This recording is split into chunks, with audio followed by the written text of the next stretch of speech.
If good is the enemy of great, excellent may well be the enemy of outstanding, and this can make a big difference in your weight loss journey, especially if you've only got a couple of kilos to lose. I'm Cheryl from Y-Weight Academy. Now come and join me in this video where I'm going to share how you can use this concept to really nail those last couple of kilos. There are some amazing coaches out there, and one of the very best is Tony Robbins. I've just come back from doing one of his 4-day events, and the concepts that he talks about in terms of overall success are so relevant to weight loss.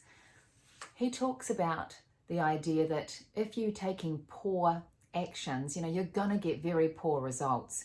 And as you go up the pyramid from poor to good, good to great, great to excellent, you would hope that as you take, for example, excellent actions, you're going to get excellent results. But what he really focuses on is that difference between excellent and outstanding.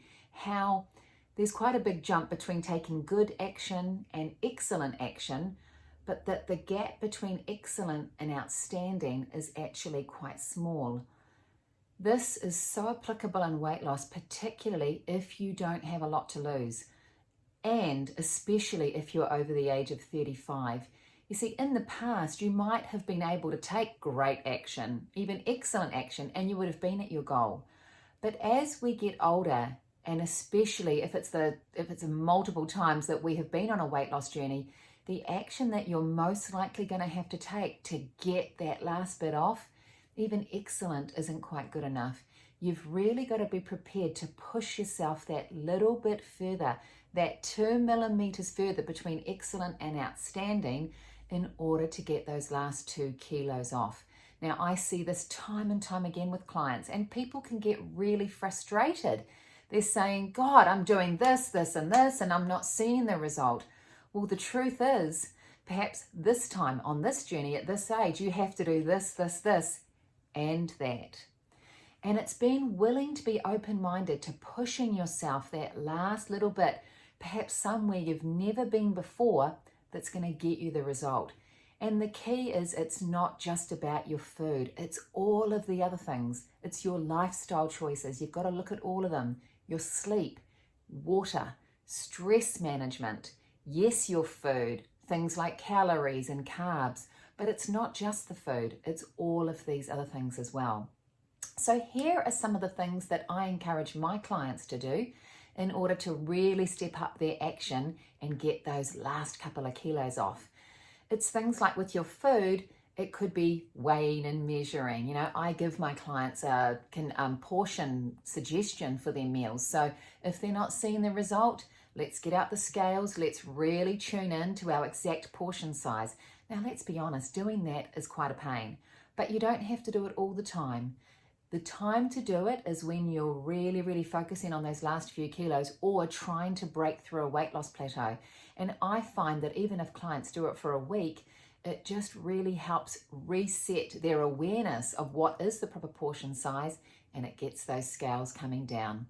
So weighing and measuring your food, getting variety, not doing the same thing every day, because our bodies are too good at adapting to what we're doing. So you have to shake it up and think of something new. Now, I give my clients strategies, especially in my program. Every month, people get a new weight loss strategy, because that really is what it takes. And it's things like a 3-day plan where you might really lower your calories. You might completely cut out carbs and do a carnivore style way of eating, or maybe some intermittent fasting. The key is doing something different that's pushing you further than you've been before. And sometimes it only has to be for a few days, or maybe 1 day a week, but that is enough to get you to that next level. With your water, drink more. You might want to have another cup, 2 or 3 glasses a day. That might make the difference. Sleep. Go to bed earlier. Our body burns fat when we sleep. So if you're going to bed half an hour earlier, that could be all it takes in order to get your fat burning engine going again. With your exercise, rather than thinking you need to do more, I find my clients actually can get a better result if they cut back a little bit and focus more on the food.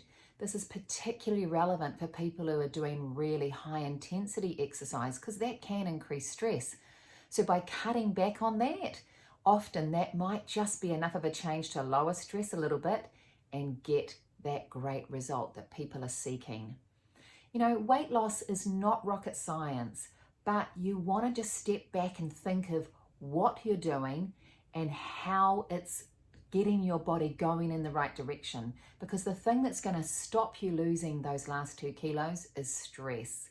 So everything that you can do to change it up, push yourself further, and make that 2 millimeter difference, those are the things that are going to get you standing on the scale and leaping for joy.